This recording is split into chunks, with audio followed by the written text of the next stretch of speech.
കഴിഞ്ഞ പ്രാവശ്യം നമ്മൾ കേട്ട ആ ധ്യാന സ്വരൂപം ഒന്നുകൂടി വിശദമായിട്ട് കേൾക്കാം. നാരദര് ധ്രുവനോട് എങ്ങനെയാണ് ഭഗവാനെ ധ്യാനിക്കേണ്ടത് എന്ന് പറയുകയാണ്.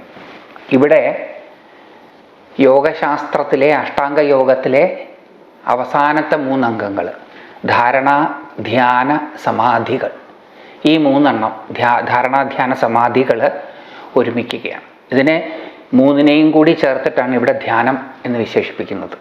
ഇതിനെ യോഗശാസ്ത്രത്തിൽ സംയമം എന്ന് പറയും. ധാരണയും ധ്യാനവും സമാധിയും തമ്മിൽ ഇൻറ്റൻസിറ്റിയുടെ കാര്യത്തിൽ മാത്രമേ വ്യത്യാസമുള്ളൂ. ധാരണ എന്ന് പറഞ്ഞാൽ കുറച്ച് നേരം മനസ്സ് വയ്ക്കാൻ സാധിക്കുക. ഏകാഗ്രമായിട്ട് ഒന്നിൽ തന്നെ മനസ്സ് കുറച്ച് നേരം വയ്ക്കാൻ സാധിച്ചാൽ അത് ധാരണയായി. അത് കുറച്ചുകൂടി നേരം വയ്ക്കാൻ പറ്റിയാൽ അത് ധ്യാനവും. വളരെ നേരം അങ്ങനെ തന്നെ മറ്റ് ചിന്തകളിലേക്കൊന്നും വ്യാപരിക്കാതെ ഒരേ വസ്തുവിൽ തന്നെ ശ്രദ്ധ നിലനിർത്താൻ സാധിക്കുകയാണെങ്കിൽ അത് സമാധിയും ആയി. ഏകാഗ്രത. സമാധിക്ക് വീണ്ടും 4 തലങ്ങളുണ്ട്. അത് നമുക്ക് പതുക്കെ കേൾക്കാം.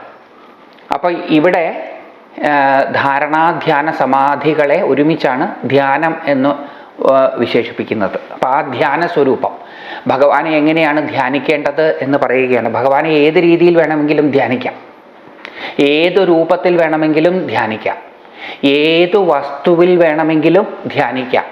കാരണം ഭഗവാനല്ലാതെ വേറെ ഒന്നും ഇല്ല. അപ്പം ഇവിടെ ആ ധ്യാന രൂപം പറയുകയാണ്. അനുഗ്രഹിക്കാൻ ഒരുങ്ങിയിരിക്കുന്ന ഭഗവാനെയാണ് സങ്കല്പിക്കേണ്ടത്. അത് വളരെ പ്രധാനപ്പെട്ട ഒരു കാര്യമാണ്. അനുഗ്രഹിക്കാൻ ഒരുങ്ങി നിൽക്കുകയാണ്. നമ്മളൊന്ന് വിളിക്കുകയേ വേണ്ടൂ, ഭഗവാൻ വിളി കേൾക്കാൻ റെഡിയായിട്ട് നിൽക്കുകയാണ്. അനുഗ്രഹിക്കാൻ ഒരുങ്ങിയിരിക്കുന്ന ഭഗവാനെയാണ് സങ്കല്പിക്കേണ്ടത്. ന്യൂട്രലായിട്ടുള്ള ഭഗവാനെ സങ്കല്പിച്ചിട്ട് കാര്യമില്ല. പ്രത്യേകിച്ച് ഒന്നിനോടും ഒരാസക്തിയില്ലാത്ത ഭഗവാനെ ധ്യാനിച്ചിട്ട് കാര്യമില്ല. അപ്പോൾ ഭഗവാൻ ഭക്ത ആസക്തനാണ്. ഭക്തരോട് അദ്ദേഹം ആസക്തനാണ്. അവരെ അനുഗ്രഹിക്കുവാൻ വേണ്ടി സദാ വെമ്പിക്കൊണ്ടിരിക്കുകയാണ് അദ്ദേഹം. ഒന്ന് വിളിച്ചാൽ ഉടനെ വിളി കേൾക്കും. എപ്പോഴും പ്രസാദം തുളുമ്പുന്ന മുഖഭാഗവും കണ്ണുകളും സുന്ദരമായ നാസികയും പുരികങ്ങളും മനോജ്ഞമായ കവിൾത്തടം, ദേവന്മാരുടെ കൂട്ടത്തിൽ ഏറ്റവും സുന്ദരമായ രൂപം. ദേവന്മാരുടെ കൂട്ടത്തിൽ ഏറ്റവും സുന്ദരമായ രൂപം. ദേവന്മാർ പൊതുവെ അതിസുന്ദരന്മാരാണ്. അങ്ങനെ നമുക്ക് പരിചിതമായ സൗന്ദര്യമുള്ള വസ്തുക്കളിൽ വെച്ച് അതിലും സൗന്ദര്യം ഉള്ളത് ഭഗവാന്റെ രൂപം. സുന്ദരമായ സ്വരൂപം, തികഞ്ഞ യൗവനം, രമണീയങ്ങളായ അവയവങ്ങൾ, അരുണിമയാർന്ന അധരങ്ങളും കടക്കണ്ണുകൾ എന്നിവയെല്ലാം ഉള്ളവൻ, തന്നെ വണങ്ങുന്നവർക്ക് അഭയം നൽകുന്നവൻ, ആരെയും സന്തോഷിപ്പിക്കുന്നവൻ, കരുണയുടെ കടലായിരിക്കുന്നവൻ, ശ്രീവത്സം എന്ന മറുകോടു കൂടിയവൻ, ഘനശ്യാമവർണ്ണൻ, ലക്ഷണമൊത്ത പുരുഷാകൃതിയുള്ളവൻ. എല്ലാ രീതിയിലും ലക്ഷണമൊത്ത ആളാണ് ഭഗവാൻ. ഈ ഭഗവാനെ ആദ്യം ഓരോ അവയവമായിട്ടാണ് ഇവിടെ പറയുന്നതെങ്കിലും, ഓരോ കാര്യമായിട്ടാണ് ഇവിടെ പറയുന്നതെങ്കിലും, ഈ ഭഗവാനെ ആദ്യം മുഴുവനായിട്ടും അവ്യക്തമായിട്ടാണെങ്കിലും കാണാൻ ശ്രമിക്കണം. ഓരോ ഭാഗം മാത്രം പൂർണ്ണമായിട്ട് കണ്ട് പിന്നീട് പൂർണ്ണരൂപം വ്യക്തമാക്കാം എന്ന് വിചാരിക്കേണ്ട ആവശ്യമില്ല. അത് കുറച്ച് ബുദ്ധിമുട്ടാണ്. സാധിക്കില്ല എന്ന് പറയാൻ സാധിക്കില്ല, പക്ഷെ സാധിക്കാൻ ബുദ്ധിമുട്ടുള്ളൊരു കാര്യമാണ്. അപ്പോൾ ഭഗവാന്റെ സ്വരൂപത്തെ ഒന്ന് വേഗമായിട്ട് അവ്യക്തമായിട്ട് കാണണം മുഴുവനായിട്ടും. പിന്നീടാണ് അതിലെ ഓരോ ഭാഗങ്ങളും വ്യക്തമായി വരേണ്ടത്. അപ്പം ഇതിന് നമുക്ക് ഈ വർണ്ണന കേട്ടിട്ട് അതേപോലെ ഭഗവാനെ ധ്യാനിക്കാൻ നമുക്ക് പ്രയാസമാണെങ്കിൽ എന്ത് ചെയ്യണം? ഭഗവാന്റെ ഒരു ശില്പമോ ഒരു ചിത്രമോ, നമുക്കിഷ്ടമുള്ള ഒരു ചിത്രമോ ഉപയോഗിക്കാം. ആദ്യം ആ ചിത്രത്തിലേക്കോ ശില്പത്തിലേക്കോ കുറച്ച് നേരം നോക്കി നിൽക്കണം. അത് കഴിഞ്ഞാൽ കണ്ണടച്ച് അത് അകത്ത് കാണാൻ ശ്രമിക്കണം. ക്രമേണ അകത്ത് കാണാൻ പറ്റും. അങ്ങനെ അകത്ത് കണ്ടു കഴിഞ്ഞാൽ നമ്മുടെ സൗന്ദര്യ സങ്കല്പത്തിനനുസരിച്ച് നമ്മൾ അകത്ത് കാണുന്ന ആ രൂപത്തെ മോഡിഫൈ ചെയ്യണം. അപ്പോഴാണ് ആ രൂപം നമ്മുടേതാവുക. അല്ലെങ്കിൽ നമ്മൾ ധ്യാന വിഷയമാക്കുന്ന രൂപം അതുണ്ടാക്കിയ വരച്ച ആളുടെ ഉപബോധ മനസ്സുമായി ബന്ധപ്പെട്ടതായിരിക്കും. നമ്മളുമായിട്ട് അതിന് വലിയ ബന്ധമൊന്നും ഉണ്ടാവില്ല. അപ്പം നമ്മളുമായിട്ട് അതിനെ ബന്ധപ്പെടുത്തണം.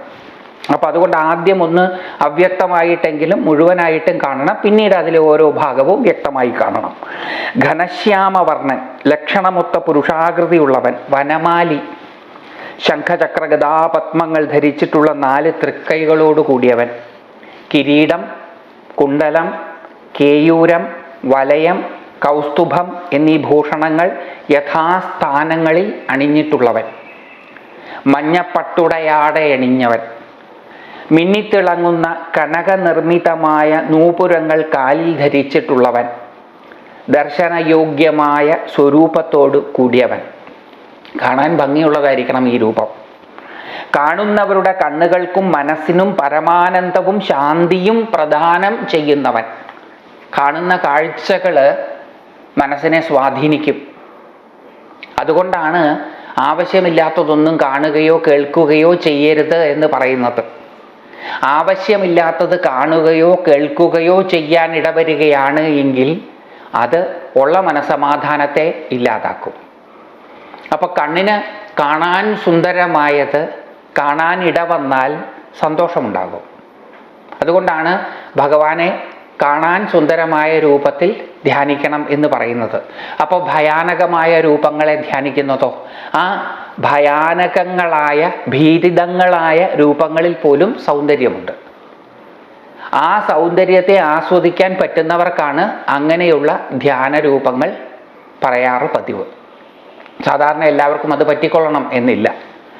അപ്പം ഇവിടെ ദർശനയോഗ്യമായ സ്വരൂപത്തോടു കൂടിയവൻ, കാണുന്നവരുടെ കണ്ണുകൾക്കും മനസ്സിനും പരമാനന്ദവും ശാന്തിയും പ്രദാനം ചെയ്യുന്നവൻ, നഖങ്ങളാകുന്ന രത്നനിരകളാൽ ഉജ്ജ്വലമായി പ്രകാശിക്കുന്ന പാദങ്ങളൂന്നി ഭക്തന്റെ ഹൃദയകമലത്തിൽ നിലയുറപ്പിക്കുന്നവൻ.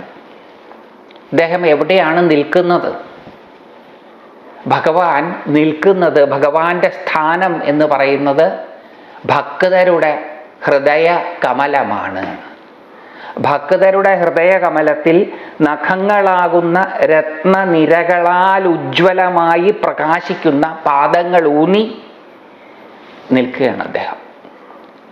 അദ്ദേഹത്തിൻ്റെ അദ്ദേഹം നിൽക്കുന്നത് നമ്മുടെ ഓരോരുത്തരുടെയും ഹൃദയത്തിലാണ്. പുറത്താണ് നമ്മൾ ആദ്യം കാണുന്നതെങ്കിലും ക്രമേണ അതിനെ അകത്തേക്കാക്കണം. അകം പുറം എന്നൊക്കെ പറയുന്നത് ആപേക്ഷികം മാത്രമാണ്. തന്നെ നോക്കി പുഞ്ചിരി തൂക്കിക്കൊണ്ട് അനുരാഗപൂർവം കടാക്ഷിക്കുന്നവൻ. ആരാണോ ഈ രൂപത്തെ ധ്യാനിക്കുന്നത് ആ ആളെ നോക്കി പുഞ്ചിരി തൂക്കിക്കൊണ്ട് അനുരാഗപൂർവം വളരെ സ്നേഹത്തോടു കൂടി കടാക്ഷിക്കുന്നയാൾ, വളരെ സ്നേഹപുരസരം ധ്യാനിക്കുന്നയാളെ നോക്കി പുഞ്ചിരിച്ചു കൊണ്ടിരിക്കുകയാണ്. അപ്പോൾ അതായത് ഒരു നമ്മളുടെ ആറ്റിറ്റ്യൂഡിന് റെസ്പോണ്ട് ചെയ്തുകൊണ്ട് നിൽക്കുന്ന ഒരു ഭഗവത് സ്വരൂപം. നമ്മൾ അങ്ങോട്ട് കൊടുക്കുന്നതിന് സന്തോഷപൂർവ്വം ഇങ്ങോട്ട് പ്രതികരിക്കുന്ന ഭഗവത് സ്വരൂപത്തെ വേണം ധ്യാനിക്കാൻ. തന്നെ നോക്കി പുഞ്ചിരി തൂകിക്കൊണ്ട് അനുരാഗപൂർവം കടാക്ഷിക്കുന്നവൻ എന്നിങ്ങനെയുള്ള അഭീഷ്ടവരദായകനായ ഭഗവാനെ സുദൃഢവും ഏകാഗ്രവുമായ ചിത്തത്തോടുകൂടി ഭക്തി പുരസരം ധ്യാനിക്കണം. ഈ ഭക്തിയോടുകൂടി നമ്മൾ ഒരു വസ്തുവിൽ ശ്രദ്ധയൂന്നുമ്പോൾ ആ വസ്തുവിൻ്റെ യാഥാർത്ഥ്യം വെളിപ്പെട്ടു കിട്ടണം എന്നുണ്ടെങ്കിൽ താല്പര്യത്തോടുകൂടി ശ്രദ്ധയൂന്നിയാലാണ് കൂടുതൽ എളുപ്പം സാധിക്കുക. താല്പര്യം ഇല്ലാതെ ശ്രദ്ധയൂന്നിയാലും ഒരു പക്ഷേ ആ വസ്തുവിൻ്റെ യാഥാർത്ഥ്യത്തെ വെളിപ്പെട്ട് കിട്ടുമായിരിക്കാം. പക്ഷെ ഒരു വസ്തുവിൻ്റെ യാഥാർത്ഥ്യത്തെ എളുപ്പം വ്യക്തമായി കിട്ടണം എന്നുണ്ടെങ്കിൽ അതിനോട് താല്പര്യപൂർവം ശ്രദ്ധയുണ്ടാവണം. ഈ താല്പര്യമാണ് ഭക്തി. ഈശ്വരനോടുള്ള പരമമായ താല്പര്യം, ഈശ്വരനെ അറിയുവാൻ വേണ്ടിയുള്ള വ്യഗ്രതയോടു കൂടിയ താല്പര്യം, അതാണ് ഭക്തി. ആ ഭക്തിയോട് കൂടിയിട്ട് വേണം ഭഗവാനെ ധ്യാനിക്കാൻ. സുദൃഢവും ഏകാഗ്രവുമായ, സുദൃഢം സ്ഥായിയായ, ഇളക്കമില്ലാത്തത്. നമ്മളുടെ ചിത്തം എന്ന് പറയുന്നത് അഹങ്കാരം, മനസ്സ്, ബുദ്ധി, ഇത് മൂന്നും കൂടി ചേർന്നതാണ് ചിത്തം. യോഗശാസ്ത്രത്തിൽ, പതഞ്ജലിയുടെ യോഗശാസ്ത്രത്തിൽ ചിത്തം എന്ന് വിശേഷിപ്പിക്കുന്നത് ബുദ്ധിയും മനസ്സും അഹങ്കാരവുമാണ്. സാഖ്യയോഗത്തിൽ വേർതിരിച്ചു പറയുന്നത് പോലെ മനസ്സ്, ബുദ്ധി, അഹങ്കാരം എന്ന് വേർതിരിച്ചു പറയുന്നത് പോലെ യോഗശാസ്ത്രത്തിൽ പതഞ്ജലി മഹർഷി വേർതിരിച്ച് പറഞ്ഞിട്ടില്ല. അദ്ദേഹം ചിത്തം എന്നുള്ളത് കൊണ്ട് ഉദ്ദേശിക്കുന്നത് മനസ്സും ബുദ്ധിയും അഹങ്കാരവും കൂടി ചേർന്നതാണ്. അത് പലതരത്തിലുള്ള ചിന്തകളാൽ ഇളക്കം തട്ടിക്കൊണ്ടിരിക്കുന്നതാണ്. എപ്പോഴും ഇളകുന്ന മനസ്സോടു കൂടിയവരാണ് ഞാൻ നിങ്ങളും. അടുത്ത ചിന്ത എന്താ വരുന്നത് എന്ന് നമുക്കറിയില്ല. ആകസ്മികമായിട്ട് നമ്മുടെ മനസ്സിലേക്ക്, നമ്മുടെ ബോധത്തിലേക്ക് ഒരു ചിന്ത വരികയും ആ ചിന്തയുണർത്തുന്ന വികാരങ്ങളുടെ പുറകെ നാം പോവുകയും ചെയ്യുകയാണ് പതിവ്. അങ്ങനെ ഒരു ചിന്തയുടെ പുറകെ പോയിക്കൊണ്ടിരിക്കുന്നതിനിടയിൽ ആകസ്മികമായി മറ്റൊരു ചിന്ത വരികയും മറ്റൊരു വികാരം വിക്ഷോഭത്തിനിടയാവുകയും അതിൻ്റെ പുറകെ പോവുകയും ചെയ്യും. അങ്ങനെ ചാഞ്ചാടി ഉലഞ്ഞു നിൽക്കുന്ന മനസ്സോടു കൂടിയവരാണ് നമ്മൾ. നമുക്ക് ദൃഢമായ മനസ്സ് ഇല്ല. ദൃഢമായ മനസ്സ് എന്തിനെ അറിയുന്നതിനും പ്രവൃത്തി അതിൻ്റെ പൂർണ്ണതയിൽ ഫലപ്രാപ്തിയിൽ എത്തിക്കുന്നതിനും അനിവാര്യമാണ്. അത് അഭ്യാസം കൊണ്ട് മാത്രമേ സാധിക്കുകയുള്ളൂ. അങ്ങനെ ഒരു അഭ്യാസം നമുക്കെവിടെയും കിട്ടുന്നില്ല. നമ്മുടെ പഠന മേഖലകളിൽ എവിടെയും നമ്മുടെ മനസ്സിനെ ദൃഢമാക്കാനുള്ള ഒരു അഭ്യാസം തരുന്നില്ല, കിട്ടുന്നില്ല. മനസ്സ് ദൃഢമായാൽ മാത്രമേ മനസ്സിന് ഏകാഗ്രത ഉണ്ടാവുകയുള്ളൂ. മനസ്സിന് ദാർഢ്യതയും ഏകാഗ്രതയും ഉണ്ടെങ്കിൽ മാത്രമേ ഏതു പ്രവൃത്തിയിലും വിജയിക്കാൻ സാധിക്കുകയുള്ളൂ. അതുകൊണ്ട് നമുക്കിതൊന്നും നമ്മുടെ വിദ്യാഭ്യാസ മേഖലയിൽ കിട്ടാത്തത് കൊണ്ട് നമ്മളിത് വേറെ പരിശീലിച്ചെടുക്കുക തന്നെ വേണം. നമ്മുടെ മക്കളെയും ഇത് കുറച്ചായിട്ട് പരിശീലിപ്പിക്കണം. മക്കളെ പരിശീലിപ്പിക്കുമ്പോൾ അധിക നേരമൊന്നും പരിശീലിപ്പിക്കേണ്ട. മക്കളാണ് ഈ ധ്യാനം ചെയ്യുന്നതെങ്കിൽ ഒരു 6 മിനിറ്റ് ചെയ്താൽ മതിയാവും. അതിൽ കൂടുതൽ അവരെ കൊണ്ട് ചെയ്യിക്കേണ്ട ആവശ്യമില്ല. ക്രമേണ അവരുടെ മനസ്സിൽ വലിയ വേലിയേറ്റങ്ങളും വേലിയിറക്കങ്ങളും ഇല്ലാത്തത് കൊണ്ട് അവരുടെ മനസ്സ് പൊതുവെ എളുപ്പം ശാന്തവും ദൃഢവും ഏകാഗ്രതയും ഉള്ളതായി തീരും. അപ്പൊ ദൃഢമായ, സുദൃഢവും ഏകാഗ്രവും ഒറ്റ സംഗതിയിൽ മാത്രം നിൽക്കുന്ന മനസ്സ്, അതിനെപ്പറ്റി മാത്രമേ ഉള്ളൂ ശ്രദ്ധ. മറ്റ് ശ്രദ്ധകളൊന്നും വന്ന് വിളിച്ചാൽ വിളി കേൾക്കാൻ താല്പര്യം കാണിക്കാത്ത മനസ്സ്, ചാഞ്ചല്യമില്ലാത്ത മനസ്സ്, സുദൃഢവും ഏകാഗ്രവുമായ ചിത്തത്തോടു കൂടി. അത് മാത്രം പോരാ, അവിടെ ഭക്തി പുരസരം, ഭക്തിയും വേണം, ഹൃദയാർദ്രതയും വേണം, താല്പര്യം വേണം. ആ താല്പര്യത്തോടു കൂടി ധ്യാനിക്കണം. ഇപ്പം ഇവിടെ ധാരണയും ധ്യാനവും സമാധിയും ഒരുമിച്ചാണ് ഇരിക്കുന്നത്. ആദ്യം നമ്മൾ ഭഗവത് സ്വരൂപത്തെ ധ്യാനിക്കുമ്പം കുറേ നേരമൊന്നും ധ്യാനിക്കാൻ സാധിക്കില്ല. ആദ്യം അവ്യക്തമായിട്ട് മാത്രമേ നമുക്ക് ഭഗവാന്റെ രൂപം തെളിഞ്ഞു വരികയുള്ളൂ. ക്രമേണ അതിനെ നമുക്ക് ധ്യാന ബലം കൊണ്ട് ദൃഢമാക്കണം, വ്യക്തമാക്കണം. വ്യക്തമായി കഴിഞ്ഞാൽ അതിലെ ഓരോ അവയവങ്ങളുടെയും പെർഫെക്ഷൻ നമ്മൾ ധ്യാന വിഷയമാക്കണം. അപ്പം നമ്മളുടെ മനസ്സിൻ്റെ ധാരണ ധ്യാനത്തിലേക്ക് കടക്കും. അത് കുറച്ചും കൂടി നേരം ആ ധ്യാന വിഷയത്തിൽ നിലനിൽക്കും. അത് വേറൊന്നിലേക്കും ചലിക്കാതെ അതിൽ മാത്രം നിൽക്കുമ്പോഴാണ് അതിനെ സമാധി എന്ന് വിളിക്കുന്നത്. അപ്പം അതിന് ഇതെല്ലാം സഹായിക്കും. ഈ ഭക്തിയൊക്കെ അതിനെ സഹായിക്കും. അങ്ങനെ വേണം ഭഗവാനെ ധ്യാനിക്കാൻ. ഈ വിധം മംഗളദായകവുമായ ഭഗവാന്റെ സ്വരൂപത്തെ സദാ ധ്യാനിക്കുന്നവരുടെ മനസ്സ് അതിവേഗത്തിൽ പരമാനന്ദ നിർവൃതിയിൽ എത്തിച്ചേരുകയും അതിൽ തന്നെ മുഴുകുകയും ചെയ്യുന്നു. ഈ ധ്യാനം മാത്രം മതി.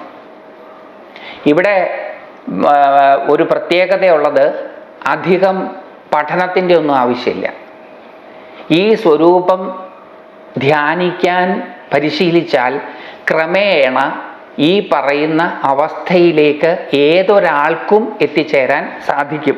അതുകൊണ്ടാണ് ഇവിടെ പറഞ്ഞത് ഈ വിധം മംഗളദായകവുമായ ഭഗവാന്റെ സ്വരൂപം. ഇത് മംഗളദായകമാണ്. ഈ സ്വരൂപത്തെ ധ്യാന വിഷയമാക്കുന്നതൊന്നുകൊണ്ട് മാത്രം മംഗളമുണ്ടാകും. മംഗളകരമായ കാര്യങ്ങൾ ജീവിതത്തിൽ സംഭവിക്കുമ്പോഴാണ് ജീവിതത്തിൽ സന്തോഷമുണ്ടാവുക.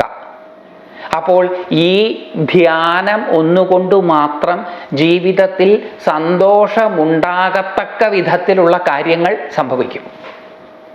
ഇതിനൊക്കെ എന്താ ഉറപ്പ്? ചെയ്തു നോക്കിയാൽ മതിയല്ലോ. എത്രയോ സമയം നമുക്കുണ്ട്. നമുക്ക്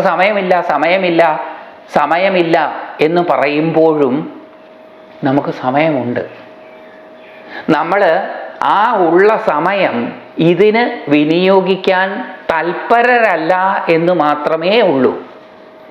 ചെറിയ ചെറിയ സുഖങ്ങൾക്ക് പുറകെ പോകുവാൻ നാം ചെലവഴിക്കുന്ന സമയം കുറച്ച് ഇതിലേക്ക് നീക്കി വയ്ക്കുകയാണ് എങ്കിൽ വലുതായ സുഖം അനുഭവിക്കാൻ സാധിക്കുമെന്നു മാത്രമല്ല, പിന്നീട് ചെറുതായുള്ള സുഖങ്ങളുടെ പുറകെ പോകാൻ വൈമനസ്യമുണ്ടാവുകയും ചെയ്യും. അതാണ് വിരക്തി എന്ന് പറയുന്നത്. താനേ ഉണ്ടാകും വിരക്തി. പരമമായതിനോട് അനുരാഗവും ഉണ്ടാകും. അപ്പം അതുകൊണ്ട് സമയമില്ല എന്ന് പറയുന്നതിൽ യാതൊരർത്ഥവുമില്ല. നമുക്കെല്ലാവർക്കും ഏറ്റവും ബിസി ആയിട്ടുള്ള ആൾക്ക് പോലും സമയമുണ്ട്. ഈ വിധം മംഗളദായകവുമായ ഭഗവാന്റെ സ്വരൂപത്തെ സദാ ധ്യാനിക്കുന്നവൻ്റെ മനസ്സ്, ആദ്യം കുറച്ച് നേരമായിട്ടാണ് തുടങ്ങുക, പിന്നെ എപ്പോഴും ആ ഭഗവത് രൂപത്തെ നമുക്ക് കാണാൻ സാധിക്കും. എന്ത് ചെയ്യുമ്പോഴും നമുക്ക് ആ ഭഗവത് സ്വരൂപത്തെ കണ്ടുകൊണ്ട് ചെയ്യാൻ സാധിക്കും. അത് പക്ഷേ കുറച്ച് കാലത്തെ അഭ്യാസം കൊണ്ട് മാത്രമേ സാധിക്കുകയുള്ളൂ. തുടങ്ങി നാളെ സാധിക്കില്ല, കുറച്ച് സമയമെടുക്കും. ഈ വിധം മംഗളദായകവുമായ ഭഗവാന്റെ സ്വരൂപത്തെ സദാ ധ്യാനിക്കുന്നവൻ്റെ മനസ്സ് അതിവേഗത്തിൽ പരമാനന്ദ നിർവൃതിയിൽ എത്തിച്ചേരുകയും അതിൽ തന്നെ മുഴുകുകയും ചെയ്യുന്നു. അതിവേഗം ഇത് ആദ്യം കുറച്ച് കാലമേ നമ്മൾ അഭ്യസിക്കേണ്ട ആവശ്യമുള്ളൂ.